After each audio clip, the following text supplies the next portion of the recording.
world. Here, rugged cliffs meet the waters of the Atlantic and give century-old villages shelter from ocean storms. One is the village of Boscastle, home to just 800 people. Every summer, holidaymakers are drawn to Boscastle's medieval harbour, which sits at the bottom of a huge natural funnel.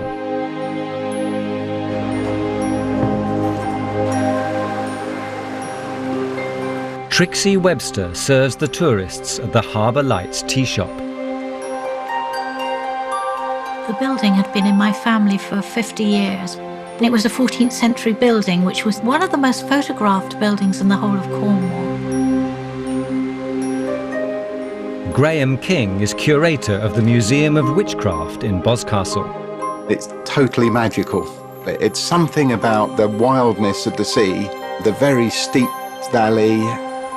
It's a combination of all these things somehow blend together. Part of Boscastle's picturesque charm comes from its gently meandering rivers.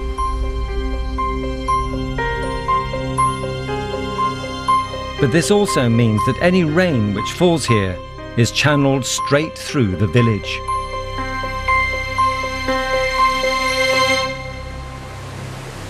In August 2004, these gentle streams became torrents.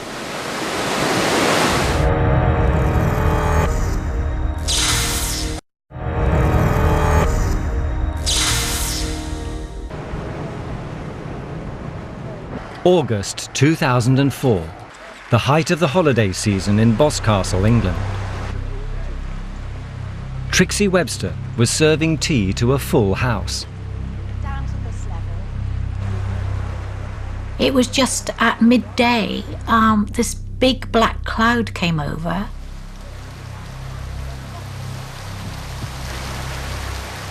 There was now an 11-kilometre wide storm at the top of the valley above the village.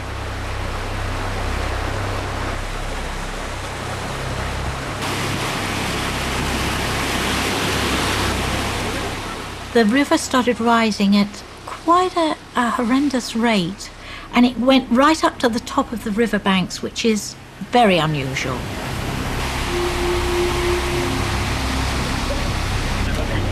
The waters started flowing down the main street.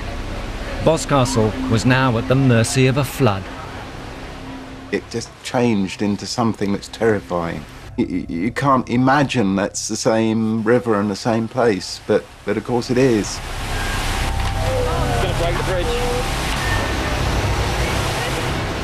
People struggled to get through the water, even though it was just a few centimetres deep.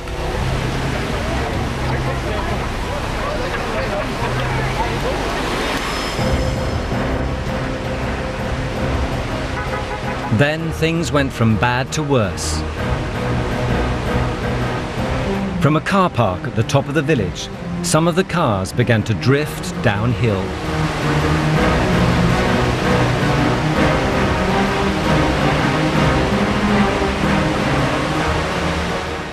When the first car came down, we didn't even know if there was someone in it or not, and we couldn't do anything about it. It was a horrible, horrible feeling.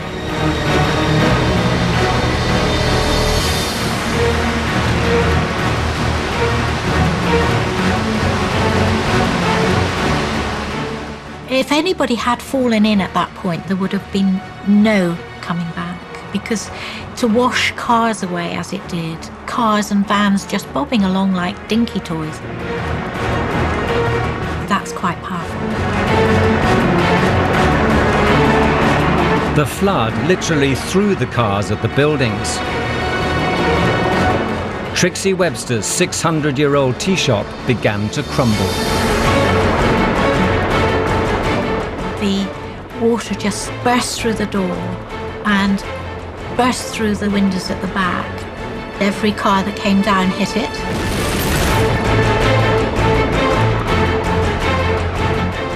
And it just disappeared. It was there one minute and it was gone the next.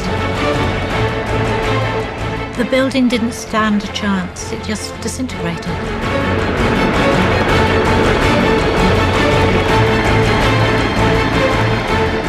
Over 1.5 billion litres of rainwater flowed through Boscastle that day. With almost 1,000 lives at stake, rescuers launched the biggest airlift since World War II.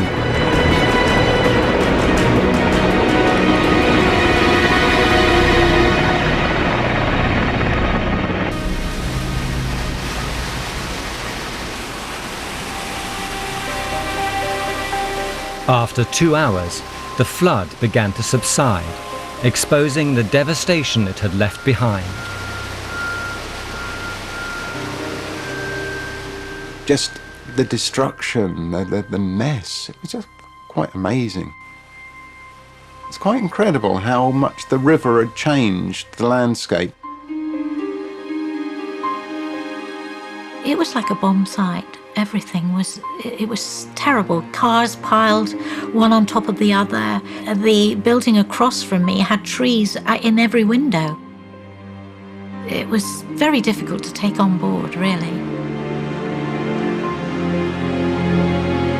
With 84 vehicles lying wrecked at the harbour entrance, the search for victims got underway.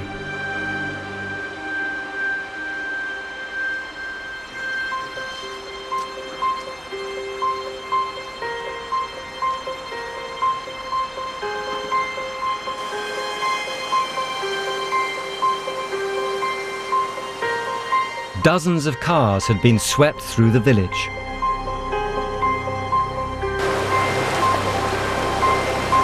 Rushing water can even be powerful enough to move 10-ton boulders.